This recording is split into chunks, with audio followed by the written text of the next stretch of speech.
최근 가짜 뉴스가 화두가 되고 있습니다. 특히 윤 대통령과 한동훈 대표 등 정부 여당에서 연일 가짜 뉴스 시리즈를 내놓는 분위기입니다.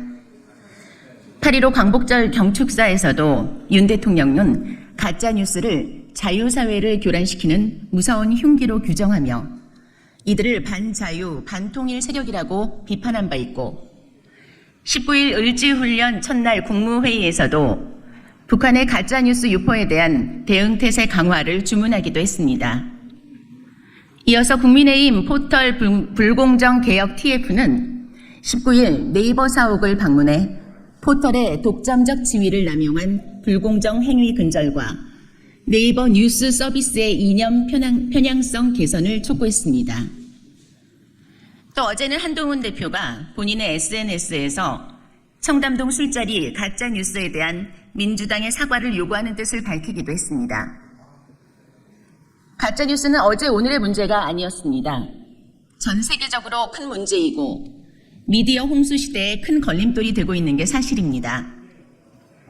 가짜 뉴스에 여러 번 속아보면서 수용자들이 스스로 현명하게 판단해야 할 만큼 우리 생활 깊숙이 퍼져 있습니다. 하지만 누가 봐도 얼토당토 아니한 내용을 조작한 경우가 아니라면 가짜 뉴스로 규정하기엔 그 기준이 모호합니다.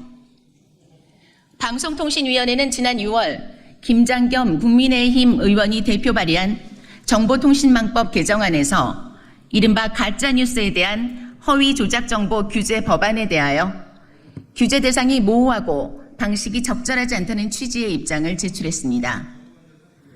21대 국회에서도 가짜뉴스 법안들이 쏟아졌지만 공통적으로 허위나 조작 여부를 분명하게 판단하기 어려운 상황에서 악용할 우려가 있다는 비판이 있었습니다. 방통위까지 이견을 제시한 그 규제 기준은 사실 귀에 걸면 귀걸이, 코에 걸면 코걸이식이 될 가능성이 큽니다. 누가 그 잣대를 쥐고 있느냐에 따라 얼마든지 가짜뉴스로 처리될 수 있다는 점에서 심히 우려됩니다. 예를 들어 비판 대상이 누가 되느냐에 따라 가짜뉴스라며 반대 세력에 의해 압박받을 수 있는 것입니다.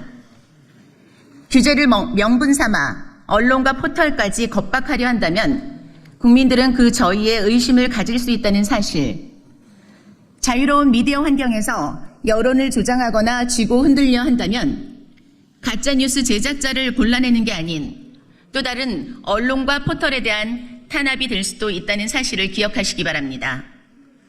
저희 개혁신당은 가짜뉴스에 대한 엄격한 대응과 함께 진실이 가짜뉴스로 왜곡되는 일이 없도록 국민을 대신해 정부와 여야 모두에 대하여 똑바로 지켜보겠습니다.